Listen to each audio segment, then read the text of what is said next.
ਵਾਹਿਗੁਰੂ ਜੀ ਕਾ ਖਾਲਸਾ ਵਾਹਿਗੁਰੂ ਜੀ ਕੀ ਫਤਿਹ।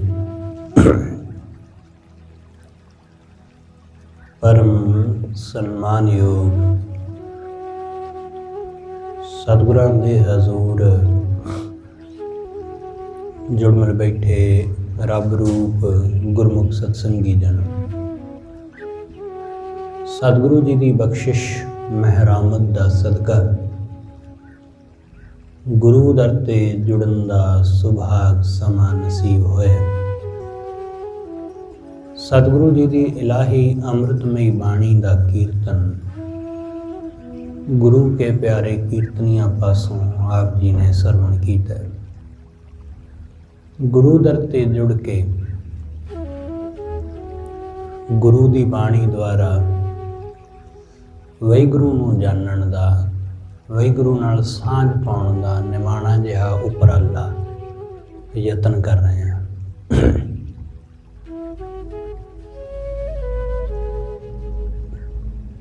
ਵਾਹਿਗੁਰੂ ਦੇ ਮਾਰਗ ਤੇ ਚੱਲਣ ਵਾਲਾ ਭਗਤ ਗੁਰਮੁਖ ਜਿਨੇ ਭਗਤੀ ਦੇ ਰਾਹ ਨੂੰ ਅਪਣਾਇਆ, ਉਹਦੇ ਵਾਸਤੇ ਵਾਹਿਗੁਰੂ ਦੀ ਰਜ਼ਾ,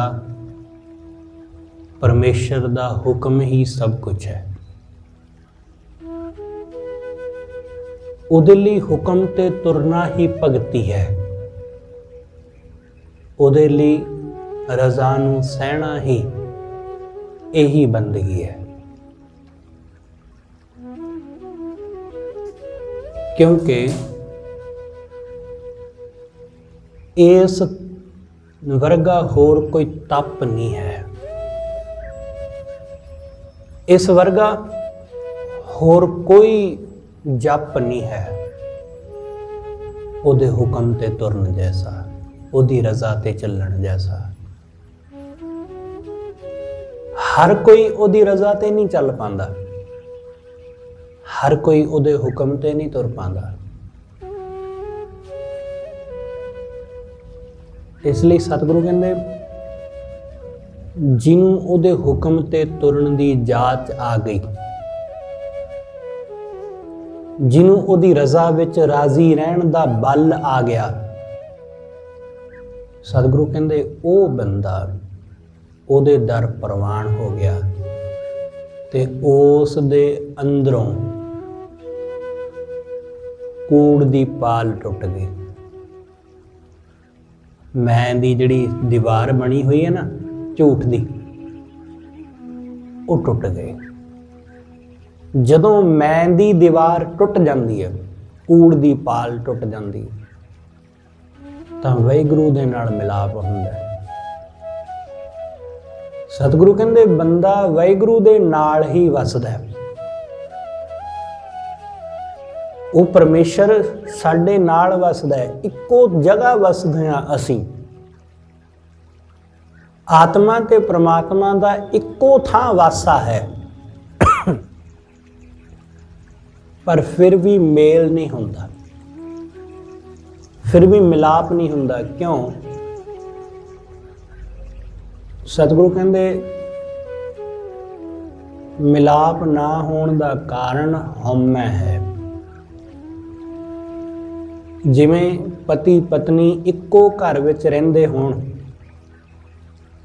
ਪਰ ਆਪਸ ਵਿੱਚ ਸਾਂਝ ਨਾ ਹੋਵੇ, ਆਪਸ ਵਿੱਚ ਕਦੇ ਮੇਲ ਹੀ ਨਾ ਹੋਵੇ, ਰਹਿੰਦੇ ਇੱਕੋ ਹੀ ਛੱਤ ਥੱਲੇ ਨੇ, ਇੱਕੋ ਹੀ ਜਗ੍ਹਾ ਬੈਠਦੇ ਉੱਠਦੇ ਨੇ, ਪਰ ਸਾਂਝ ਕੋਈ ਨਹੀਂ, ਕਿਉਂਕਿ ਹਉਮੈ ਹੈ, ਦੋਨਾਂ ਦੇ ਵਿੱਚ ਦੀਵਾਰ ਬਣੀ ਹੋਈ ਹੈ।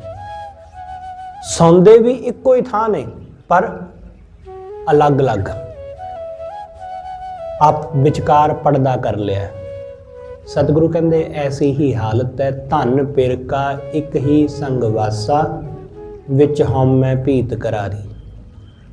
ਹਉਮੈ ਦੀ ਬੜੀ ਤਕੜੀ ਭੀਤ, ਬੜੀ ਤਕੜੀ ਕੰਧ ਹੈ ਜਿਹੜੀ ਦੋਨਾਂ ਨੂੰ ਮਿਲਣ ਹੀ ਨਹੀਂ ਦਿੰਦੀ। ਮੈਂ ਦੀ ਬੜੀ ਮਜ਼ਬੂਤ ਕੰਧ ਹੈ ਜਿਹੜੀ ਸਾਡੀ ਜਿੰਦ ਨੂੰ ਵਾਹਿਗੁਰੂ ਵਿੱਚ ਮਿਲਣ ਨਹੀਂ ਦਿੰਦੀ। ਕੰਧ ਕੋਈ ਇੱਟਾਂ ਸੀਮੈਂਟ ਦੀ ਹੋਵੇ ਤੇ ਦਿਸ ਪਵੇ। ਇਹ ਬਿਲਕੁਲ ਟਰਾਂਸਪੇਰੈਂਟ ਹੈ ਕਿ ਨਜ਼ਰ ਨਹੀਂ ਆਉਂਦੀ, ਦਿਖਾਈ ਨਹੀਂ ਦਿੰਦਾ। ਜਿਵੇਂ ਸ਼ੀਸ਼ੇ ਦੇ ਆਰ ਪਾਰ ਦਿਸਦਾ ਹੈ ਨਾ, ਵਿਚਕਾਰ ਸ਼ੀਸ਼ਾ ਨਹੀਂ ਦਿਸਦਾ ਪਰ ਸ਼ੀਸ਼ੇ ਦੇ ਆਰ ਪਾਰ ਦਿਸਦਾ ਹੈ। ਬਿਲਕੁਲ ਐਸਾ ਹੀ ਹਉਮੈ ਬਿਲਕੁਲ ਟਰਾਂਸਪੇਰੈਂਟ ਹੁੰਦੀ ਹੈ, ਦਿਸਦੀ ਨਹੀਂ ਹੈ ਪਰ ਇਹਦੀ ਮੌਜੂਦਗੀ ਹੈ। ਤੇ ਖੁਦ ਬੰਦੇ ਨੂੰ ਇਹ ਲੱਗਦਾ ਰਹਿੰਦਾ ਕਿ ਮੇਰੇ ਅੰਦਰ ਤੇ ਹਉਮੈ ਹੈ ਹੀ ਨਹੀਂ, ਕਿਉਂਕਿ ਦਿਸਦੀ ਨਹੀਂ ਨਾ ਆਪਣੀ ਹਉਮੈ, ਆਪਣਾ ਹੰਕਾਰ ਦਿਸਦਾ ਨਹੀਂ। ਇਸ ਲਈ ਕਈ ਵਾਰੀ ਐਸੇ ਲੋਕ ਹੁੰਦੇ ਨੇ, ਤੁਸੀਂ ਦੇਖਿਆ ਹੋਏਗਾ, ਕਈ ਵੀਡੀਓ ਦੇਖੀਆਂ ਹੋਣਗੀਆਂ ਕਿ ਸ਼ੀਸ਼ੇ ਦਾ ਦਰਵਾਜ਼ਾ ਸੀ, ਬੰਦੇ ਨੂੰ ਦਿਸਿਆ ਹੀ ਨਾ, ਉਹ ਦਰਵਾਜ਼ੇ ਦੇ ਵਿੱਚ ਜਾ ਵੱਜਾ ਬੜੀ ਜ਼ੋਰ ਨਾਲ, ਦਰਵਾਜ਼ਾ ਵੀ ਟੁੱਟਿਆ, ਆਪ ਵੀ ਸਿਰ ਤੇ ਸੱਟ ਲਵਾਈ। ਹਉਮੈ ਐਸੀ ਹੈ, ਬੰਦੇ ਨੂੰ ਦਿਸਦੀ ਨਹੀਂ ਕਿ ਮੇਰੇ ਅੰਦਰ ਹਉਮੈ ਹੈ, ਤੇ ਹਉਮੈ ਦੇ ਕਾਰਨ ਫਿਰ ਠੋਕਰ ਖਾਂਦਾ ਹੈ, ਫਿਰ ਖੱਜਲ ਹੁੰਦਾ ਹੈ, ਖੁਆਰ ਹੁੰਦਾ ਹੈ। ਠੋਕਰ ਵੱਜਦੀ ਹੈ ਤਾਂ ਫਿਰ ਪਤਾ ਲੱਗਦਾ ਓਹੋ ਦਰਵਾਜ਼ਾ ਸੀ, ਪਤਾ ਹੀ ਨਹੀਂ ਚੱਲਿਆ, ਦਿਸਿਆ ਹੀ ਨਹੀਂ। ਹਉਮੈ ਐਸੀ ਹੈ, ਹਉਮੈ ਵਿੱਚ ਬੰਦੇ ਨੂੰ ਠੋਕਰਾਂ ਵੱਜਦੀਆਂ, ਹਉਮੈ ਵਿੱਚ ਇਸ ਤਰ੍ਹਾਂ ਧੱਕੇ ਖਾਂਦਾ ਹੈ, ਸੱਟਾਂ ਲਵਾਉਂਦਾ ਹੈ। ਸਤਿਗੁਰੂ ਕਹਿੰਦੇ ਇਹ ਹਉਮੈ ਮਿਟੇਗੀ ਤਾਂ ਉਸ ਵਾਹਿਗੁਰੂ ਨਾਲ ਸਾਂਝ ਪਵੇਗੀ। ਹਉਮੈ ਵਾਲਾ ਬੰਦਾ ਉਹ ਸਭ ਕੁਝ ਆਪਣੀ ਮਰਜ਼ੀ ਮੁਤਾਬਕ ਕਰਨਾ ਚਾਹੁੰਦਾ ਹੈ ਕਿ ਜੋ ਮੈਂ ਚਾਹਾਂ ਉਹ ਹੋਵੇ,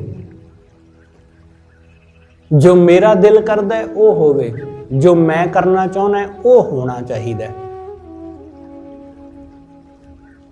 ਧਰਮੀ ਬੰਦੇ ਦਾ ਇਹ ਲੱਛਣ ਨਹੀਂ ਹੈ, ਭਗਤ ਦਾ ਇਹ ਲੱਛਣ ਨਹੀਂ। ਉਹ ਵਾਹਿਗੁਰੂ ਦੀ ਰਜ਼ਾ ਦੇ ਮੁਤਾਬਕ ਚੱਲਦਾ ਹੈ ਕਿ ਜਿਵੇਂ ਵਾਹਿਗੁਰੂ ਕਹਿੰਦਾ ਉਵੇਂ, ਉਹ ਜਿੱਥੇ ਰੱਖੇ ਉੱਥੇ ਹੀ, ਉਹ ਜੋ ਦੇਵੇ ਉਹਦੇ ਵਿੱਚ ਹੀ ਰਾਜ਼ੀ, ਉਹਦੇ ਵਿੱਚ ਹੀ ਸਕੂਨ। ਇਸ ਕਰਕੇ ਸਤਿਗੁਰੂ ਸਮਝਾਉਂਦੇ, ਸਤਿਗੁਰੂ ਕਹਿੰਦੇ ਹੇ ਵਾਹਿਗੁਰੂ ਤੇਰਾ ਹੁਕਮ ਭਲਾ, तेरा हुक्म बहुत भला है, तेरा हुक्म बड़ा प्यारा है। ਉਹਦੇ ਹੁਕਮ ਨੂੰ ਜਾਣੋ। ਸਾਡੇ ਨਾਲ ਕੋਈ ਘਟਨਾ ਵਾਪਰ ਜਾਂਦੀ, ਸਾਨੂੰ ਲੱਗਦਾ ਹੈ ਕਿ ਬਹੁਤ ਮਾੜਾ ਹੋਇਆ, ਕੋਈ ਸਾਡੀ ਚੀਜ਼ ਚੋਰੀ ਹੋ ਗਈ, ਕੋਈ ਘਾਟਾ ਪੈ ਗਿਆ, ਕੋਈ ਨੁਕਸਾਨ ਹੋ ਗਿਆ, ਸਾਨੂੰ ਲੱਗਦਾ ਹੈ ਬਹੁਤ ਮਾੜਾ ਹੋਇਆ। ਪਰ ਕੁਝ ਸਮੇਂ ਬਾਅਦ, ਕੁਝ ਮਹੀਨਿਆਂ ਬਾਅਦ ਜਾ ਕੇ ਪਤਾ ਲੱਗੇਗਾ ਜੇ ਉਹ ਘਟਨਾ ਨਾ ਵਾਪਰਦੀ ਤਾਂ ਸ਼ਾਇਦ ਫਲਾਣੀ ਚੀਜ਼ ਨਾ ਹਾਸਲ ਹੁੰਦੀ, ਜੇ ਉਹ ਘਟਨਾ ਨਾ ਵਾਪਰਦੀ ਤਾਂ ਇਹ ਨਾ ਮਿਲਦਾ ਜੋ ਸਾਨੂੰ ਹੁਣ ਮਿਲ ਗਿਆ। ਇਸ ਲਈ ਬਹੁਤ ਕੁਝ ਐਸਾ ਹੁੰਦਾ ਹੈ ਜੋ ਸਾਨੂੰ ਚੰਗਾ ਨਹੀਂ ਲੱਗਦਾ, ਸਾਨੂੰ ਭਾਉਂਦਾ ਨਹੀਂ, ਪਰ ਉਹਦੇ ਵਿੱਚ ਸਾਡਾ ਭਲਾ ਛਿਪਿਆ ਹੁੰਦਾ ਹੈ। ਇਸ ਲਈ ਸਤਿਗੁਰੂ ਕਹਿੰਦੇ ਹੇ ਸੱਚੇ ਪਾਤਸ਼ਾਹ ਤੇਰਾ ਹੁਕਮ ਭਲਾ ਤੁਧ ਭਾਵੈ।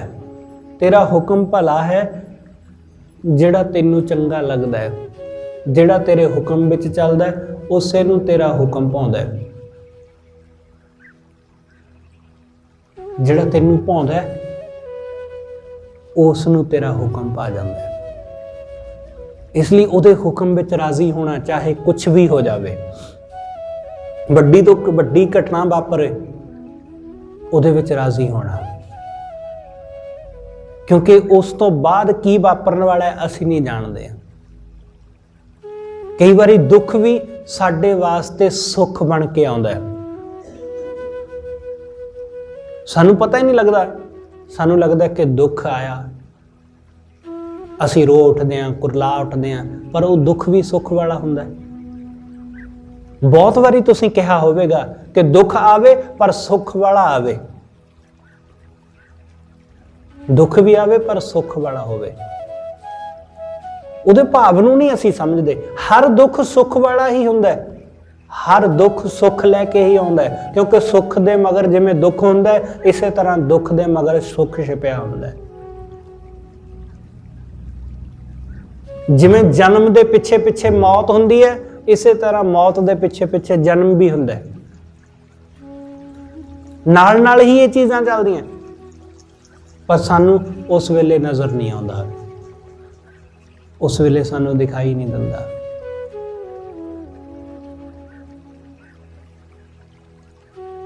इसनू जान लवो कि उहदे हुक्म विच कदे कुछ गलत हुंदा ही नहीं।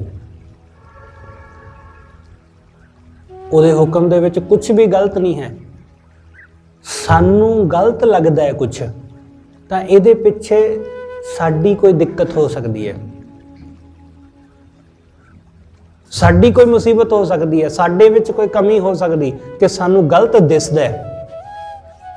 गलत तो कुछ भी नहीं, जे सानू गलत नज़र आ रहा है तो ये मतलब साडियां अखां विच जां साडे अंदर जो देखण दी समर्था है उहदे विच कुछ दिक्कत है,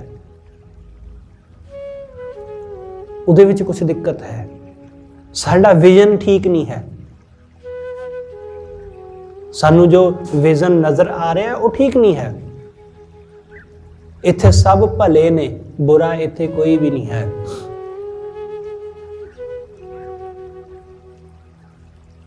किसी ने कल मैनू पूछा है कि दसो भाई साहब के गुरबाणी तां गुरु साहब तां सानू ये कहंदे ने कि चंगा ही चंगा देखो, चंगा चंगा देखो, गलत देखो ही ना। हमेशा चंगा ही देखना चाहिए। मैं उन्होंने कहा है कि तुहानू किसने कहा कि ऐसा है कि चंगा ही चंगा देखो, इत्थे गलत तो कुछ है ही नहीं, गलत कुछ है ही नहीं। सतगुरु कहते बुरा नहीं सब भला ही है रे, इत्थे सब भला है, बुरा इत्थे कुछ है ही नहीं। हार नहीं सब जित है, इत्थे हार है ही नहीं। वो कहते कि मुसीबत आ जावे, दुख आवे तो अखां बंद कर लीए। गुरबाणी सानू इहदे संबंध विच की कहंदी? मैं उन्होंने आख्या कि गुरबाणी ये नहीं कहती कि दुख आवे मुसीबत आवे तो अखां बंद कर लो, लुक के बह जाओ। सतगुरु कहंदे नहीं भाई, संपै देखना हर की है, विपत देखना रोए। कि जे बहुत संपदा मिल जाए, बहुत पैसा मिल जाए तो बहुत खुश नहीं होना चाहिए। चीज़ां मिल जान तो बहुत खुश नहीं होने की लोड़। हाँ, जे मुसीबत आ जाए, जे दुख आ जाए तो रोना नहीं चाहिए। विपत देखना रोए, मुसीबत देख के रोईदा नहीं, दुखी नहीं होईदा, सगों उद्यम करीदा। सतगुरु कहते उद्यम करिंदियां जियो तू कमावदियां सुख पुंच, ध्यानदियां तू प्रभु मिल नानक उतरी चिंद। गुरबाणी तो आ कहती है, गुरु तो यह कहता है। गुरु की कहता है, असीं की करते हैं? असीं कुछ होर समझते हैं, गुरु कुछ होर समझा रहा है। वो किसी होर पासे नूं इशारा कर रहा है, असीं उंगल नूं देखी जाते हैं। जिधर नूं इशारा किया जा रहा उंगल राही, असीं उस पासे नूं नहीं देखते, असीं उंगल नूं देखी जाते हैं, हथ नूं देखी जाते हैं। हथ जिस पासे की गल करता है उस पासे साडा ध्यान नहीं जाता। गुरु गल करता है हुक्म की, गल करता है रजा की, कि वाहिगुरू की रजा विच राजी रहो। परमेश्वर के हुक्म विच भला है सब, इत्थे बुरा कुछ भी नहीं है। सतगुरु कहते सुख ना ही दुख ना ही सब सुख ही है रे। इत्थे दुख है ही नहीं, सुख ही सुख है, सुख ही सुख। भगतां नूं दुख भी दुखी नहीं कर पांदा। तुसीं भगतां दी जीवनी पढ़ो, गुरसिखां दी जीवनी पढ़ो, वड्डे तो वड्डा दुख भी आ जाता है पर वो फिर भी दुखी नहीं हुंदे। ਉਹ ਫਿਰ ਵੀ ਦੁਖੀ ਨਹੀਂ ਹੁੰਦੇ। ਉਹਨਾਂ ਨੂੰ ਦੁੱਖ ਵੀ ਸੁੱਖ ਵਰਗਾ ਜਾਪਦਾ ਹੈ। ਗੁਰੂ ਨਾਨਕ ਸਾਹਿਬ ਦਾ ਬਚਨ ਪੜ੍ਹਦੇ ਨਾ ਆਪਾਂ, ਸਤਿਗੁਰੂ ਕਹਿੰਦੇ ਦੁੱਖ ਦਾਰੂ ਸੁੱਖ ਰੋਗ ਭਇਆ, ਕਿ ਦੁੱਖ ਦਾਰੂ ਹੋ ਨਿਬੜਿਆ, ਦੁੱਖ ਦਾਰੂ ਹੋ ਗਿਆ। ਦਾਰੂ ਮਤਲਬ ਦਵਾ। ਦੁੱਖ ਸਾਡੇ ਵਾਸਤੇ ਦਵਾ ਬਣ ਗਿਆ ਤੇ ਸੁੱਖ ਸਾਡੇ ਲਈ ਰੋਗ ਹੋ ਗਿਆ, ਕਿਉਂਕਿ ਸੁੱਖ ਵਿੱਚ ਰੱਬ ਭੁੱਲ ਜਾਂਦਾ ਹੈ, ਦੁੱਖ ਵਿੱਚ ਚੇਤਾ ਆ ਜਾਂਦਾ ਹੈ। ਦੁੱਖ ਵਿੱਚ ਗੁਰੂ ਦਾ ਦਰ ਦਿਸ ਪੈਂਦਾ ਕਿ ਚਲੋ ਗੁਰੂ ਦੇ ਦਰ ਚੱਲਦੇ ਆ, ਅਰਦਾਸ ਕਰਦੇ ਆ, ਦੁੱਖ ਦੂਰ ਹੋ ਜਾਵੇ। ਦੁੱਖ ਲੈ ਆਇਆ ਤੇ ਸੁੱਖ ਗੁਰੂ ਕੋਲੋਂ ਦੂਰ ਲੈ ਗਿਆ ਕਿ ਚਲੋ ਪਾਰਟੀ ਕਰ ਲਈਏ, ਚਲੋ ਰਿਸ਼ਤੇਦਾਰਾਂ ਨੂੰ ਇਕੱਠੇ ਕਰ ਲਈਏ। ਸੁੱਖ ਦੂਰ ਲੈ ਗਿਆ ਤੇ ਦੁੱਖ ਨੇੜੇ ਲੈ ਆਇਆ ਗੁਰੂ ਦੇ। ਸੁੱਖ ਵਿੱਚ ਬੰਦਾ ਚਾਹੁੰਦਾ ਕਿ ਦੁਨੀਆ ਨੂੰ ਇਕੱਠੇ ਕਰ ਲਵਾਂ, ਦੁੱਖ ਵਿੱਚ ਚਾਹੁੰਦਾ ਦੁਨੀਆ ਤੋਂ ਦੂਰ ਹੋ ਜਾਵਾਂ, ਗੁਰੂ ਦਾ ਲੜ ਫੜ ਲਵਾਂ, ਗੁਰੂ ਦੁੱਖ ਕੱਟ ਦੇਵੇ। ਇਸ ਲਈ ਦੁੱਖ ਦਾਰੂ ਹੋ ਗਿਆ। ਜਾਂ ਸੁੱਖ ਤਾਮ ਨਾ ਹੋਈ, ਜਦੋਂ ਆਤਮਾ ਦਾ ਸੁੱਖ ਮਿਲ ਜਾਂਦਾ ਫਿਰ ਦੁੱਖ ਨਹੀਂ ਹੁੰਦਾ, ਫਿਰ ਦੁੱਖ ਨਹੀਂ ਹੁੰਦਾ। ਤੇ ਇਹ ਉਹਦੇ ਹੁਕਮ ਵਿੱਚ ਤੁਰ ਕੇ ਹੁੰਦਾ ਹੈ, ਉਹਦੀ ਰਜ਼ਾ ਵਿੱਚ ਚੱਲ ਕੇ। ਇਸ ਲਈ ਸਤਿਗੁਰੂ ਕਹਿੰਦੇ ਤੂੰ ਕਰਤਾ ਕਰਨਾ ਮੈਂ ਨਹੀਂ, ਤੂੰ ਕਰਨ ਵਾਲਾ ਹੈ ਮੈਂ ਨਹੀਂ। ਇਸ ਲਈ ਤੇਰਾ ਹੁਕਮ ਭਲਾ ਤੁਧ ਭਾਵੈ, ਤੇਰਾ ਹੁਕਮ ਭਲਾ ਹੈ ਜਿਹੜਾ ਤੈਨੂੰ ਭਾਉਂਦਾ ਹੈ। ਨਾਨਕ ਤਾਕੋ ਮਿਲੇ ਵਡਾਈ, ਸਾਚੇ ਨਾਮ ਸਮਾਵੈ। ਸਤਿਗੁਰੂ ਕਹਿੰਦੇ ਉਸ ਨੂੰ ਵਡਿਆਈ ਮਿਲਦੀ, ਉਸ ਨੂੰ ਸੋਭਾ ਮਿਲਦੀ ਜਿਹੜਾ ਸੱਚੇ ਨਾਮ ਵਿੱਚ ਸਮਾ ਜਾਂਦਾ ਹੈ। ਜਿਹੜਾ ਵਾਹਿਗੁਰੂ ਦੇ ਵਿੱਚ ਸਮਾ ਜਾਂਦਾ ਹੈ ਉਸ ਨੂੰ ਸੋਭਾ ਮਿਲਦੀ ਹੈ, ਉਸ ਨੂੰ ਵਡਿਆਈ ਹਾਸਲ ਹੁੰਦੀ ਹੈ। ਇਸ ਲਈ ਉਹਦੇ ਨਾਮ ਵਿੱਚ ਸਮਾਉਣਾ, ਉਹਦੇ ਨਾਮ ਵਿੱਚ ਲੀਨ ਹੋਣਾ, ਉਹਦੇ ਨਾਮ ਵਿੱਚ ਲੀਨ ਹੋਣਾ।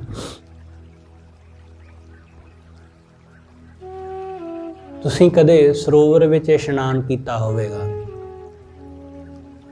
ਜਦੋਂ ਬੰਦਾ ਸਰੋਵਰ ਵਿੱਚ ਇਸ਼ਨਾਨ ਕਰਦਾ ਹੈ ਤਾਂ ਉਹ ਡੁਬਕੀ ਲਾਉਂਦਾ ਹੈ ਪਾਣੀ ਦੇ ਵਿੱਚ, ਤਲਾਬ ਵਿੱਚ, ਜਾਂ ਆਪਣੇ ਘਰ ਤੁਸੀਂ ਬਾਥ ਟੱਬ ਲਿਆ ਹੋਵੇ, ਉਹਦੇ ਵਿੱਚ ਵਾਸ਼ਰੂਮ ਵਿੱਚ ਅਸੀਂ ਟੱਬ ਵਿੱਚ ਜਦੋਂ ਇਸ਼ਨਾਨ ਕਰਦੇ ਹਾਂ ਬੈਠ ਕੇ ਲੰਮੇ ਪੈ ਕੇ, ਤਾਂ ਉਹਦੇ ਵਿੱਚ ਆਪਣੇ ਆਪ ਨੂੰ ਛੱਡ ਦਿੰਦੇ ਹਾਂ ਪਾਣੀ ਦੇ ਵਿੱਚ। ਜਿਵੇਂ ਹੀ ਅਸੀਂ ਆਪਣੇ ਆਪ ਨੂੰ ਉਸ ਦੇ ਵਿੱਚ ਡੁਬੋ ਲੈਂਦੇ ਹਾਂ, ਉਸ ਤੋਂ ਬਾਅਦ ਜਦੋਂ ਬਾਹਰ ਆਉਂਦੇ ਹਾਂ ਤਾਂ ਅੰਦਰ ਜਦੋਂ ਅਸੀਂ ਜਾਂਦੇ ਹਾਂ ਤਾਂ ਉਸ ਵੇਲੇ ਸਾਡੇ ਮਨ ਵਿੱਚ ਕੁਝ ਵੀ ਨਹੀਂ ਹੁੰਦਾ ਹੈ, ਕੁਝ ਵੀ ਨਹੀਂ। ਪਰ ਜਦੋਂ ਬਾਹਰ ਆਉਂਦੇ ਹਾਂ ਮਨ ਦੇ ਸਾਰੇ ਫੁਰਨੇ ਇੱਧਰ ਉੱਧਰ ਦੀਆਂ ਸਭ ਗੱਲਾਂ ਸ਼ੁਰੂ ਹੋ ਜਾਂਦੀਆਂ, ਸਭ ਕੁਛ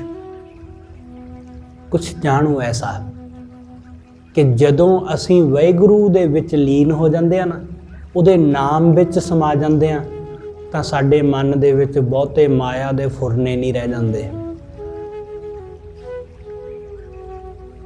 ਜਿਵੇਂ ਹੀ ਤੁਸੀਂ ਡੁਬਕੀ ਲਾਈ ਪਾਣੀ ਵਿੱਚ, ਆਪਣਾ ਨੱਕ ਫੜ ਕੇ ਪਾਣੀ ਦੇ ਵਿੱਚ ਗਏ, ਮਾਇਆ ਦੇ ਫੁਰਨਿਆਂ ਤੋਂ, ਇੱਧਰ ਉੱਧਰ ਦੀਆਂ ਗੱਲਾਂ ਤੋਂ, ਸਭ ਕਾਸੇ ਤੋਂ ਮੁਕਤ ਹੋ ਗਏ। ਜਿਵੇਂ ਹੀ ਬਾਹਰ ਆਏ ਸਭ ਚੀਜ਼ਾਂ ਫਿਰ ਮਨ ਵਿੱਚ ਆ ਗਈਆਂ। ਜਿਵੇਂ ਹੀ ਅਸੀਂ ਵਾਹਿਗੁਰੂ ਦੇ ਨਾਮ ਵਿੱਚ ਲੀਨ ਹੋਏ, ਜਿਵੇਂ ਹੀ ਉਹਦੇ ਵਿੱਚ ਡੁੱਬੇ, ਮਾਇਆ ਤੋਂ ਮੁਕਤ ਹੋ ਗਏ। ਬਸ ਇਸ ਢੰਗ ਨਾਲ ਉਹਦੇ ਵਿੱਚ ਲੀਨ ਹੋਣਾ, ਉਹਦੇ ਨਾਮ ਵਿੱਚ ਡੁਬਕੀ ਲਾਉਣੀ, ਮਾਇਆ ਤੋਂ ਮੁਕਤ ਹੋ ਜਾਓਗੇ। ਉਹਦੇ ਵਿੱਚ ਲੀਨ ਹੋਣਾ। ਸਤਿਗੁਰੂ ਕਹਿੰਦੇ ਜਿਹੜਾ ਲੀਨ ਹੋ ਗਿਆ, ਜਿਹੜਾ ਉਹਦੇ ਵਿੱਚ ਸਮਾ ਗਿਆ, ਉਸ ਨੂੰ ਮਿਲੀ ਵਡਿਆਈ, ਉਸ ਨੂੰ ਮਿਲੀ ਸੋਭਾ। ਇਸ ਲਈ ਸਤਿਗੁਰੂ ਕਹਿੰਦੇ ਹੇ ਸੱਚੇ ਪਾਤਸ਼ਾਹ, ਕੀਤਾ ਹੋਵੇ ਕਰੇ ਕਰਾਇਆ, ਕਿਆ ਤਿਸ ਕਹੀਐ ਭਾਈ। ਸਭ ਕੁਛ ਵਾਹਿਗੁਰੂ ਦਾ ਕੀਤਾ ਹੁੰਦਾ, ਸਭ ਕੁਝ ਪਰਮੇਸ਼ਰ ਦਾ ਕੀਤਾ ਹੁੰਦਾ। ਉਹਦੇ ਤੋਂ ਉਲਟ, ਉਹਦੇ ਹੁਕਮ ਤੋਂ ਉਲਟ कुछ भी नहीं हुंदा। साडे राहीं बहुत कुछ हुंदा है, वाहिगुरू साडे राहीं करवा लैंदा है, पर सानू लगदा रहिंदा है कि असीं करन वाले हां। सानू इस गल दा एहसास रहिंदा कि मैं कीता है, जद कि उहने साडे राहीं करवा लिया हुंदा है। सतगुरु कहंदे कीता होवे, करे करे कराया। साडे राहीं कोई काम कीता हुंदा है, वाहिगुरू उस नूं करवा लैंदा है। तिस क्या कहीए भाई, सतगुरु कहंदे उस बंदे नूं की कहीए, उहनूं की समझाइए जिहड़ा ये समझी बैठा है कि मैं करन वाला, जिहड़ा ये समझी बैठा है कि मैं सेवा कीती है पर उहदे कोलों गुरु ने करवा लई। जिहड़ा ये समझी बैठा कि मैं रोज गुरुद्वारे जाना है, मैं रोज कथा करदा है, जां मैं रोज कीर्तन करदा है, सतगुरु कहंदे उस मूर्ख नूं की कहीए कि उहदे कोलों करवा लिया है वाहिगुरू ने। वो सानू इत्थे लै आया, असीं आके बह गए उहदी बाणी सुणन। वो सानू लै आया, वो ना लिआउंदा तां असीं सुत्ते रहिंदे अपने घर रजाई दा निघ माणदे। पर जिहड़ा आ निघ है गुरु दी गोद दा, फिर ये नहीं सी मिलना। उहदी मौजूदगी दा जिहड़ा निघ है ये नहीं सी हासिल होना घर विच। इसलिए सतगुरु कहंदे उसने कर लिया, उन्हें साडे कोलों करवा लिया। इसलिए जो भी काम तुहाडे राहीं हुंदा है, जो भी काम साडे बच्चों के जन्म तो लैके उन्हां दे विआह शादी, उन्हां दे होर सारे काम, जीवन के समुचे काम वो वाहिगुरू साडे राहीं करवा लैंदा है। उन्हें साडे राहीं काम धंधा करा लिया, किरत कर रहे हैं वो साडे कोलों करवा रहा है। जदों मालक ही असीं वाहिगुरू नूं जाण लिया कि मालक परमेश्वर है, असीं उहदे दास हां। जदों अपने आप नूं दास ते वाहिगुरू नूं मालक जाण लिया तां फिर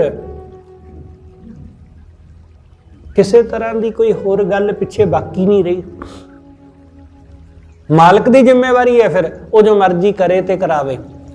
वो जो सारियां चीज़ां ओहदियां ने, घर ओहदा, परिवार ओहदा, दुकान ओहदी, ऑफिस ओहदा, सब कुछ तो ओहदा ही है। जदों सब कुछ ओहदा है तो फिर जिम्मेवारियां भी ओहदियां ही ने। असीं तो सिर्फ देख रेख कर रहे हैं, असीं तो सिर्फ साम संभाल कर रहे हैं, ओहदी अमानत जान के, ओहदी अमानत समझ के।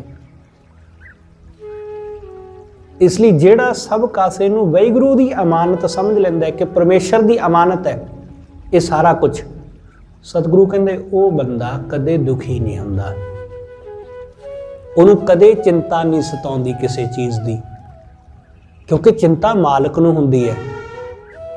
तुसीं अपनी दुकान ते कोई बंदा रखिया होना काम ते, उन्होंने थोड़ी चिंता किसी गल दी, वो तुहानूं दस देगा कि जी आ चीज़ है नहीं, आ फलानी चीज़ खत्म हुई है। तो तुहाडी जिम्मेवारी है, तुहानूं चिंता करन दी लोड़ है कि वो समान उपलब्ध करे, पहुँचदा करे। उहदी कोई जिम्मेवारी नहीं, उन्हें तो बस अपना काम करना है, उन्हें तो देख रेख करनी। बस ऐसा ही कि जदों असीं वाहिगुरू नूं मालक जान लिया, असीं खुद नूं दास जान लिया, तो वाहिगुरू की जिम्मेवारी है कि वही सब चीज़ां उपलब्ध कराएगा। सतगुरु कहंदे रिज़्क वही देगा, तू चिंता ना कर। इस करके ਉਹਦਾ ਕੀਤਾ ही सब कुछ ਹੁੰਦਾ है, वो साडे कोलों सब कुछ कराउंदा है। इसलिए सतगुरु कहंदे अपने आप नूं विच ना लिया कि मैं हाँ। सतगुरु कहंदे तू कुछ भी नहीं है, मैं कुछ भी नहीं, सब कुछ वो ही, सब कुछ वो परमेश्वर।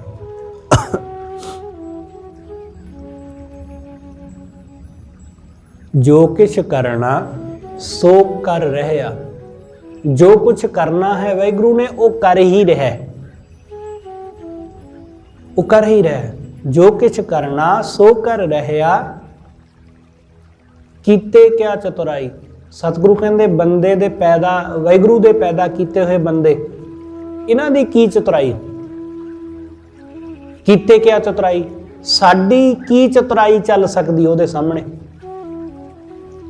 ਅਸੀਂ ਆਪਣੀ ਸਿਆਣਪ, ਆਪਣੀ ਕਿੰਨੀ ਕੁ ਚਤੁਰਾਈ ਦਿਖਾ ਸਕਦੇ ਹਾਂ ਉਹਨੂੰ? ਕੁਛ ਵੀ ਨਹੀਂ। ਸਾਡੀ ਕੋਈ ਚਤੁਰਾਈ ਨਹੀਂ, ਕੋਈ ਸਿਆਣਪ ਨਹੀਂ, ਉਹਦੇ ਅੱਗੇ ਨਹੀਂ ਚੱਲਦੀ। ਸਾਡੀਆਂ ਸਿਆਣਪਾਂ, ਚਤੁਰਾਈਆਂ ਇਹ ਸਭ ਰਹਿ ਜਾਂਦੀਆਂ। ਉਹਦੇ ਅੱਗੇ ਕੋਈ ਜ਼ੋਰ ਨਹੀਂ ਚੱਲਦਾ, ਉਹਦੇ ਅੱਗੇ ਕੋਈ ਕਿਸੇ ਤਰ੍ਹਾਂ ਦਾ ਬਲ ਨਹੀਂ ਚੱਲਦਾ। ਸਭ ਕੁਝ ਕਰਨ ਕਰਾਉਣ ਵਾਲਾ ਉਹੀ ਹੁੰਦਾ ਹੈ। ਇਸ ਲਈ ਸਤਿਗੁਰੂ ਕਹਿੰਦੇ ਤੂੰ ਭਾਈ ਉਸ ਵਾਹਿਗੁਰੂ ਦੇ ਉੱਤੇ ਛੱਡ ਸਭ ਕੁਝ, ਮੈਨੂੰ ਪਰੇ ਕਰ ਲੈ। ਜਦੋਂ ਮੈਂ ਪਰੇ ਹੋ ਗਈ ਤਾਂ ਫਿਰ ਉਹੀ ਹੈ, ਬਸ ਮੈਂ ਕਰਕੇ ਹੀ ਉਹ ਪਰਮਾਤਮਾ ਦਿਸਦਾ ਨਹੀਂ। ਜੋ ਕੁਛ ਕਰਨਾ ਸੋ ਕਰ ਰਹਿਆ, ਕੀਤੇ ਕਿਆ ਚਤੁਰਾਈ, ਤੇਰਾ ਹੁਕਮ ਭਲਾ ਤੁਧ ਭਾਵੈ। ਇਹ ਵਾਹਿਗੁਰੂ ਤੇਰਾ ਹੁਕਮ ਭਲਾ ਹੈ, ਜਿਹੜਾ ਤੇਰੇ ਹੁਕਮ ਨੂੰ ਮੰਨਦਾ ਉਹ ਤੈਨੂੰ ਭਾਉਂਦਾ, ਉਹ ਤੈਨੂੰ ਚੰਗਾ ਲੱਗਦਾ। ਨਾਨਕ ਤਾਕੋ ਮਿਲੇ ਵਡਾਈ, ਸਾਚੇ ਨਾਮ ਸਮਾਵੈ। ਉਸ ਨੂੰ ਨਾਮ ਦੀ ਵਡਿਆਈ ਮਿਲਦੀ ਜਿਹੜਾ ਵਾਹਿਗੁਰੂ ਦੇ ਨਾਮ ਵਿੱਚ ਮਿਲ ਜਾਂਦਾ ਹੈ, ਉਹਦੇ ਨਾਮ ਵਿੱਚ ਲੀਨ ਹੋ ਜਾਂਦਾ ਹੈ।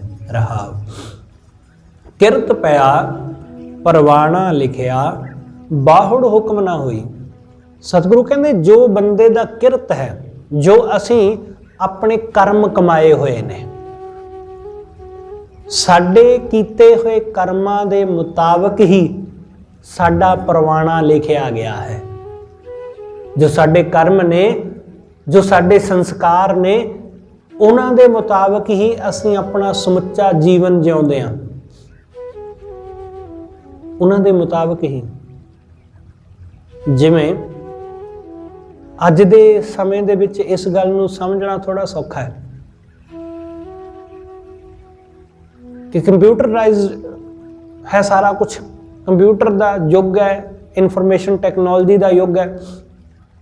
ਹੁਣ ਐਸਾ ਹੈ ਕਿ ਤੁਸੀਂ ਕੰਪਿਊਟਰ ਨੂੰ ਜਾਂ ਕੋਈ ਅੱਜ ਰੋਬੋਟ ਚੱਲਦੇ ਨੇ, ਉਹਨੂੰ ਜੋ ਕਮਾਂਡ ਦਿਓਗੇ, ਜੋ ਉਹਦੀ ਕੋਡਿੰਗ ਕਰੋਗੇ, ਉਹ ਉਹੀ ਕੰਮ ਕਰੇਗਾ, ਉਹ ਉਸ ਤੋਂ ਉਲਟ ਨਹੀਂ ਚੱਲ ਸਕਦਾ। ਕੋਈ ਵੀ ਚੀਜ਼ ਹੈ, ਸਾਡੇ ਫੋਨ ਦੇ ਵਿੱਚ ਐਪਲੀਕੇਸ਼ਨਸ ਨੇ ਜੋ ਅਸੀਂ ਡਾਊਨਲੋਡ ਕਰਦੇ ਹਾਂ, ਉਹ ਐਪਲੀਕੇਸ਼ਨ, ਉਹਦੇ ਵਿੱਚ ਜੋ ਉਹਦੀ ਕੋਡਿੰਗ ਕੀਤੀ ਗਈ ਹੈ, ਜੋ ਉਹਨੂੰ ਸਿਸਟਮ ਦਿੱਤਾ ਗਿਆ ਹੈ, ਉਹ ਉਸ ਸਿਸਟਮ ਤੋਂ ਬਾਹਰ ਨਹੀਂ ਜਾ ਸਕਦਾ। ਉਹ ਐਪਲੀਕੇਸ਼ਨ ਉਹਦੇ ਤੋਂ ਬਾਹਰ ਨਹੀਂ ਜਾ ਸਕਦੀ। ਉਹਨੇ ਉਹੀ ਕਰਨਾ ਜੋ ਉਹਨੂੰ ਕਮਾਂਡ ਦਿਓਗੇ, ਜੋ ਉਹਨੂੰ ਹੁਕਮ ਕਰੋਗੇ, ਉਸ ਤੋਂ ਬਾਹਰ ਨਹੀਂ ਜਾਏਗੀ ਕਦੇ। ਬਸ ਐਸਾ ਹੀ ਸਮਝ ਲਵੋ ਕਿ ਸਾਡੇ ਕੀਤੇ ਹੋਏ ਕਰਮ, ਸਾਡੇ ਸੰਸਕਾਰ, ਉਹ ਸਾਡੇ ਵਾਸਤੇ ਕੋਡਿੰਗ ਦਾ ਕੰਮ ਕਰਦੇ ਨੇ ਕਿ ਅਸੀਂ ਉਹਨਾਂ ਦੇ ਮੁਤਾਬਕ ਹੀ ਚੱਲਦੇ ਹਾਂ, ਆਪਣੇ ਕਰਮਾਂ ਦੇ ਮੁਤਾਬਕ ਹੀ ਚੱਲਦੇ ਹਾਂ। ਉਹਨਾਂ ਦੇ ਮੁਤਾਬਕ ਹੀ ਸਾਨੂੰ ਦੁੱਖ ਜਾਂ ਸੁੱਖ ਮਿਲਦਾ ਹੈ, ਉਹਨਾਂ ਦੇ ਮੁਤਾਬਕ ਹੀ ਸਾਡੇ ਨਾਲ ਭਲਾ ਜਾਂ ਬੁਰਾ ਹੁੰਦਾ ਹੈ। ਕਿਉਂਕਿ ਜੋ ਸਾਨੂੰ ਸੰਸਕਾਰ ਮਿਲ ਗਏ, ਜੋ ਸਾਨੂੰ ਕਮਾਂਡ ਮਿਲ ਗਈ, ਜੋ ਸਾਨੂੰ ਸਾਡੀ ਕਿਰਤ, ਸਾਡੇ ਕਰਮ ਨੇ, ਉਹੀ ਸਾਡੀ ਨੀਤੀ ਹੋ ਗਈ, ਉਹੀ ਸਾਡਾ ਜੀਵਨ ਹੋ ਗਿਆ। ਉਹ ਬਦਲਦੇ ਨਹੀਂ, ਉਹ ਸੁਭਾਅ ਨਹੀਂ ਬਦਲਦਾ, ਸੁਭਾਅ ਵਿੱਚ ਤਬਦੀਲੀ ਨਹੀਂ ਆਉਂਦੀ, ਉਹ ਉਵੇਂ ਦਾ ਉਵੇਂ ਹੀ ਰਹਿੰਦਾ ਹੈ। ਐਸਾ ਹੀ ਇਸ ਲਈ ਕੁਝ ਗੁਣ ਨੇ ਜਿਹੜੇ ਸਾਡੇ ਅੰਦਰ ਪੀੜ੍ਹੀ ਦਰ ਪੀੜ੍ਹੀ ਚੱਲਦੇ ਨੇ। ਖੂਨ ਵਿੱਚੋਂ ਕੁਝ ਚੀਜ਼ਾਂ ਮਿਲਦੀਆਂ, ਜਨਰੇਸ਼ਨ ਟੂ ਜਨਰੇਸ਼ਨ, ਦਾਦੇ ਪੜਦਾਦੇ, ਲੱਕੜ ਦਾਦੇ, ਉਹਨਾਂ ਵਿੱਚੋਂ ਜਿਹੜੇ ਗੁਣ ਹੁੰਦੇ ਨੇ ਨਾ, ਉਹ ਸੁਭਾਵਕ ਸਾਡੇ ਵਿੱਚ ਆਉਂਦੇ ਹੀ ਆਉਂਦੇ ਨੇ। ਉਹ ਕੰਮ ਤੁਸੀਂ ਕਰੋ ਜਾਂ ਨਾ ਕਰੋ, ਪਰ ਉਹ ਗੁਣ ਜ਼ਰੂਰ ਮੌਜੂਦ ਰਹਿੰਦਾ ਬੰਦੇ ਦੇ ਅੰਦਰ, ਕਿਉਂਕਿ ਉਹ ਉਹਦੇ ਖੂਨ ਵਿੱਚ ਹੀ ਹੈ, ਉਹਦੇ ਸੁਭਾਅ ਵਿੱਚ ਹੀ ਹੈ। ਇਸ ਲਈ ਸਤਿਗੁਰੂ ਸਮਝਾਉਂਦੇ, ਸਤਿਗੁਰੂ ਕਹਿੰਦੇ ਭਾਈ ਕਿਰਤ ਪਿਆ ਪਰਵਾਣਾ ਲਿਖਿਆ, ਬਹੁੜ ਹੁਕਮ ਨਾ ਹੋਈ। ਜੋ ਵਾਹਿਗੁਰੂ ਨੇ ਬੰਦੇ ਦਾ ਜੋ ਕਿਰਤ ਹੈ, ਜੋ ਉਹਦੇ ਹੁਕਮ ਦੇ ਮੁਤਾਬਕ ਹੋ ਰਿਹਾ ਹੈ, ਜੋ ਉਹਦਾ ਪਰਵਾਣਾ ਲਿਖਿਆ, ਉਹਦੇ ਹੁਕਮ ਤੋਂ ਉਲਟ ਨਹੀਂ ਹੋ ਸਕਦਾ। ਉਹਦੇ ਹੁਕਮ ਦੇ ਵਿੱਚ ਹੀ ਹੁੰਦਾ ਸਭ। ਜੈਸਾ ਲਿਖਿਆ ਤੈਸਾ ਪੜ੍ਹਿਆ, ਜੈਸਾ ਉਹਦਾ ਲੇਖ ਲਿਖਿਆ, ਉਹਦੇ ਕਰਮ ਲਿਖੇ ਨੇ, ਤੈਸਾ ਹੀ ਸਤਿਗੁਰੂ ਕਹਿੰਦੇ ਉਹ ਪ੍ਰਗਟ ਹੁੰਦਾ। ਜੈਸਾ ਲਿਖਿਆ ਤੈਸਾ ਪੜ੍ਹਿਆ, ਤੈਸਾ ਪੜ੍ਹਿਆ ਮਤਲਬ ਉਹੀ ਪੜ੍ਹਿਆ ਜਾਂਦਾ, ਉਹੀ ਪ੍ਰਗਟ ਹੁੰਦਾ ਜੋ ਲੇਖ ਲਿਖਿਆ ਹੈ। ਮੇਟ ਨਾ ਸਕੇ ਕੋਈ, ਇਸ ਨੂੰ ਕੋਈ ਮੇਟ ਨਹੀਂ ਸਕਦਾ ਹੈ, ਇਸ ਨੂੰ ਕੋਈ ਮਿਟਾ ਨਹੀਂ ਸਕਦਾ। ਜੋ ਸਾਡੇ ਨਾਲ ਹੋਣਾ ਹੈ ਉਹ ਹੋ ਕੇ ਹੀ ਰਹੇਗਾ, ਉਹਨੂੰ ਕੋਈ ਬਦਲ ਨਹੀਂ ਸਕਦਾ। ਜੇ ਐਸਾ ਹੋਵੇ ਕਿ ਬੰਦਾ ਆਪਣਾ ਫਿਊਚਰ ਦੇਖ ਸਕੇ ਕਿ ਮੇਰਾ ਫਿਊਚਰ ਕੀ ਹੈ, ਕੱਲ ਨੂੰ ਮੇਰੇ ਨਾਲ ਕੀ ਵਾਪਰਨ ਵਾਲਾ ਹੈ, ਬੰਦੇ ਨੂੰ ਪਤਾ ਵੀ ਲੱਗ ਜਾਵੇ ਨਾ ਤਾਂ ਵੀ ਉਹ ਉਸ ਨੂੰ ਬਦਲ ਨਹੀਂ ਸਕਦਾ ਹੈ, ਤਾਂ ਵੀ ਉਸ ਨੂੰ ਉਹ ਬਦਲ ਨਹੀਂ ਸਕਦਾ। ਕਿਸੇ ਨੂੰ ਪਤਾ ਲੱਗ ਜਾਏ ਕਿ ਕੱਲ ਨੂੰ ਮੇਰੀ ਮੌਤ ਹੋਣ ਵਾਲੀ ਹੈ ਤੇ ਉਹ ਇਸ ਮੌਤ ਦੀ ਘਟਨਾ ਨੂੰ ਟਾਲਣ ਦੀ ਕੋਸ਼ਿਸ਼ ਕਰੇ ਤਾਂ ਲੱਖ ਕੋਸ਼ਿਸ਼ ਕਰਨ ਦੇ ਬਾਵਜੂਦ ਵੀ ਉਹ ਇਸ ਮੌਤ ਦੀ ਘਟਨਾ ਨੂੰ ਟਾਲ ਨਹੀਂ ਸਕਦਾ। ਉਹ ਮੌਤ ਦੀ ਘਟਨਾ ਵਾਪਰੇਗੀ, ਚਾਹੇ ਉਹ ਕਿਸੇ ਵੀ ਤਰ੍ਹਾਂ ਵਾਪਰ ਜਾਵੇ, ਉਹਨੂੰ ਟਾਲਿਆ ਨਹੀਂ ਜਾ ਸਕਦਾ। ਇਸ ਲਈ ਪਿੱਛੇ ਜੋ ਬੀਤ ਚੁੱਕਾ ਹੈ, ਜੇ ਕਿਤੇ ਐਸਾ ਹੋਵੇ ਕਿ ਬੰਦਾ ਪਿਛਲੇ ਬੀਤ ਚੁੱਕੇ ਸਮੇਂ ਵਿੱਚ ਜਾ ਸਕੇ ਤੇ ਉਹਨੂੰ ਬਦਲਣ ਦੀ ਕੋਸ਼ਿਸ਼ ਕਰੇ, ਜੋ ਗਲਤੀ ਕਰ ਲਈ ਸੀ ਕਿਸੇ ਵੇਲੇ, ਨਾ ਉਹਨੂੰ ਬਦਲ ਸਕਦਾ ਤੇ ਨਾ ਬੰਦਾ ਆਉਣ ਵਾਲੇ ਨੂੰ ਬਦਲ ਸਕਦਾ। ਜੋ ਹੈ ਹੁਣ ਹੈ, ਜੋ ਹੈ ਹੁਣ ਹੈ, ਇੱਥੇ ਇਹੀ ਸਾਡਾ ਸਮਾਂ ਹੈ ਜਿਸ ਵਿੱਚ ਅਸੀਂ ਸਾਹ ਲੈਂਦੇ ਹਾਂ, ਬੋਲਦੇ ਹਾਂ। ਇਹੀ ਹੈ, ਇਹਨੂੰ ਬਦਲਣਾ, ਇਹਨੂੰ ਸਵਾਰਨਾ, ਇਹਨੂੰ ਵਿਗਾੜਨਾ ਇਹ ਸਾਡੇ ਵੱਸ ਹੈ। ਪਿਛਲਾ ਵਿਗੜ ਗਿਆ ਉਹ ਠੀਕ ਨਹੀਂ ਹੋ ਸਕਦਾ, ਆਉਣ ਵਾਲਾ ਵਿਗੜਿਆ ਹੋਵੇਗਾ ਉਹਨੂੰ ਸੁਧਾਰਨ ਦੀ ਕੋਸ਼ਿਸ਼ ਕਰੋ ਜਾਂ ਉਹਨੂੰ ਵਿਗਾੜਨ ਦੀ, ਤਾਂ ਉਹ ਅਸੀਂ ਕੁਝ ਨਹੀਂ ਕਰ ਸਕਦੇ। ਅਸੀਂ ਇਸੇ ਪਲ ਨੂੰ ਵਿਗਾੜ ਜਾਂ ਸੁਧਾਰ ਸਕਦੇ ਹਾਂ ਜਿਸ ਵਿੱਚ ਅਸੀਂ ਜਿਉਂਦੇ ਹਾਂ। ਇਸ ਲਈ ਸਤਿਗੁਰੂ ਕਹਿੰਦੇ ਮੇਟ ਨਾ ਸਕੇ ਕੋਈ, ਉਹਨੂੰ ਕੋਈ ਮੇਟ ਨਹੀਂ ਸਕਦਾ। ਜੋ ਤੈਅ ਹੈ ਉਹ ਹੋਵੇਗਾ ਹੀ, ਉਹ ਵਾਪਰੇਗਾ ਹੀ, ਉਹ ਹੋਣਾ ਹੀ ਹੈ। ਇਸ ਕਰਕੇ ਜੇ ਕੋ ਦਰਗਾਹ ਬਹੁਤਾ ਬੋਲੇ, ਜੇ ਕੋਈ ਬੰਦਾ ਗੁਰੂ ਦੇ ਦਰ ਬਹੁਤਾ ਬੋਲੇ, ਉਹ ਬਹੁਤੀਆਂ ਗੱਲਾਂ ਕਰੇ, ਆਪਣੇ ਆਪ ਨੂੰ ਬਹੁਤ ਚੰਗਾ ਸਿੱਧ ਕਰਨ ਦਾ ਯਤਨ ਕਰੇ, ਬਹੁਤ ਗਾਲੜੀ ਹੋਵੇ, ਸਤਿਗੁਰੂ ਕਹਿੰਦੇ ਨਾਉ ਪਵੈ ਬਾਜ਼ਾਰੀ, ਉਹਦਾ ਨਾਉ ਬਾਜ਼ਾਰੀ ਪੈ ਜਾਂਦਾ। ਬਾਜ਼ਾਰੀ ਮਤਲਬ ਕਿ ਜਿਵੇਂ ਬਾਜ਼ਾਰਾਂ ਵਿੱਚ ਦੇਖਦੇ ਆਪਾਂ ਦੁਕਾਨਾਂ ਤੇ ਬਾਹਰ ਬੰਦੇ ਖੜੋਤੇ ਹੁੰਦੇ ਨੇ ਨਾ, ਆ ਜਾਓ ਭਾਈ ਸਮਾਨ ਲੈ ਜਾਓ, ਰੌਲਾ ਪਾਉਂਦੇ ਫਿਰਦੇ ਨੇ, ਕਿਵੇਂ ਚੀਖ ਚਿਹਾੜ ਪਾਉਂਦੇ ਨੇ ਉਹ। ਸਤਿਗੁਰੂ ਕਹਿੰਦੇ ਉਸ ਬੰਦੇ ਦੀ ਹਾਲਤ ਇਹ ਹੈ, ਉਹ ਕਿਵੇਂ ਗਾਹਕਾਂ ਨੂੰ ਸੱਦਦੇ ਨੇ। ਤੁਸੀਂ ਦੁਕਾਨ ਵਿੱਚੋਂ ਨਹੀਂ ਵੀ ਜਾਣਾ ਚਾਹੁੰਦੇ, ਤੁਸੀਂ ਨਹੀਂ ਵੀ ਲੈਣਾ ਚਾਹੁੰਦੇ, ਉਹ ਧੱਕੇ ਨਾਲ ਹੀ ਤੁਹਾਨੂੰ ਲਿਜਾਣ ਨੂੰ ਫਿਰਦੇ ਨੇ ਆਪਣੀ ਦੁਕਾਨ ਵਿੱਚ ਕਿ ਕੁਛ ਨਾ ਕੁਛ ਲੈ ਲਵੇ,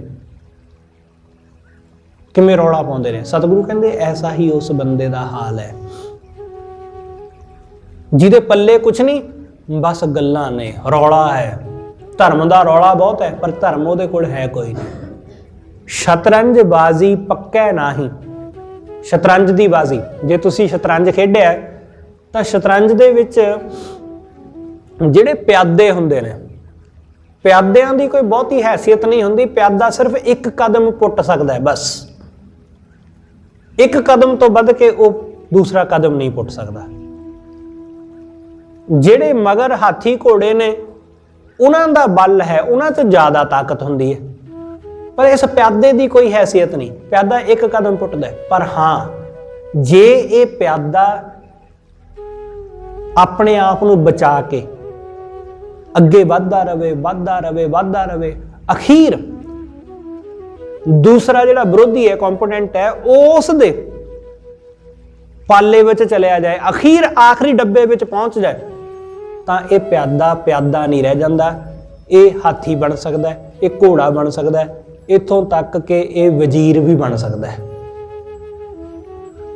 ਜੇ ਤੁਸੀਂ ਸ਼ਤਰੰਜ ਖੇਡੀ ਹੈ ਤਾਂ ਤੁਸੀਂ ਇਸ ਨੂੰ ਜਾਣਦੇ ਹੋਗੇ ਕਿ ਸ਼ਤਰੰਜ ਦੀ ਬਾਜੀ ਬੜੀ ਦਿਲਚਸਪ ਹੁੰਦੀ ਹੈ, ਬੜੀ ਦਿਮਾਗ ਨਾਲ ਖੇਡਣੀ ਪੈਂਦੀ ਹੈ, ਕਈ ਚਾਲਾਂ ਸੋਚਣੀਆਂ ਪੈਂਦੀਆਂ। ਜੇ ਇਹ ਪਿਆਦਾ ਪਹੁੰਚ ਜਾਵੇ ਦੂਸਰੇ ਪਾਸੇ, ਆਖਰੀ ਡੱਬੇ ਪਹੁੰਚ ਜਾਵੇ, ਤਾਂ ਇਹ ਪਿਆਦਾ ਰਾਜੇ ਵਿੱਚ, ਵਜ਼ੀਰ ਵਿੱਚ ਬਦਲ ਜਾਂਦਾ ਹੈ, ਵੱਡਾ ਰੁਤਬਾ ਮਿਲ ਜਾਂਦਾ ਹੈ ਇਸ ਨੂੰ।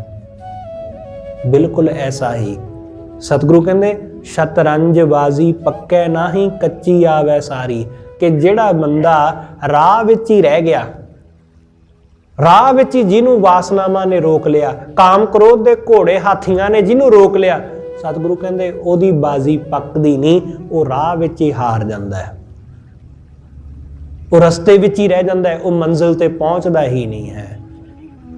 ना को पढ़िया पंडित बीना, ना को मूर्ख मंदा। सतगुरु कहते भाई ना तो कोई धर्म ग्रंथां दा कोई बहुत डूंगा अध्ययन कीता, ना को पढ़िया पंडित बीना, कोई पंडितां वांगू कोई बहुत डूंगा शास्त्रां दा अध्ययन नहीं कीता, ना को मूर्ख बंदा, ना ही कोई मूर्खता वाली गल है, ना कोई इत्थे सियाणा है ना कोई इत्थे मूर्ख है। सतगुरु कहते सब इक्को जिहे ने, ना कोई ज्ञानी है ना कोई मूर्ख है, सब कुछ उहदी रजा विच है। इसलिए बंदी अंदर सिफत कराए ताको कहिए बंदा। सतगुरु कहते बंदा असल विच वो है जिहड़ा वाहिगुरू दी बंदगी करदा है, जिहड़ा इस बंदी दे विच इस जीवनी दे विच वाहिगुरू दी बंदगी करे, उसे नूं बंदा गिणिया जांदा है, उसे नूं मनुख गिणिया जांदा है जिहड़ा उस वाहिगुरू दे नाल जुड़दा है। सतगुरु रहमत करे आपां सब उहदे हुक्म विच चल के, उहदी रज़ा विच चल के, उस वाहिगुरू दे नाम नूं सिमर के उहदी बंदगी इख्तियार कर सकीए। होईआं भुल्लां दी खिमा सतगुरु जी अते आप सर्वत संगत बख्शण जोग। भुल्लां ना चितारदे होए आखो जी वाहिगुरू जी का खालसा वाहिगुरू जी की फतेह।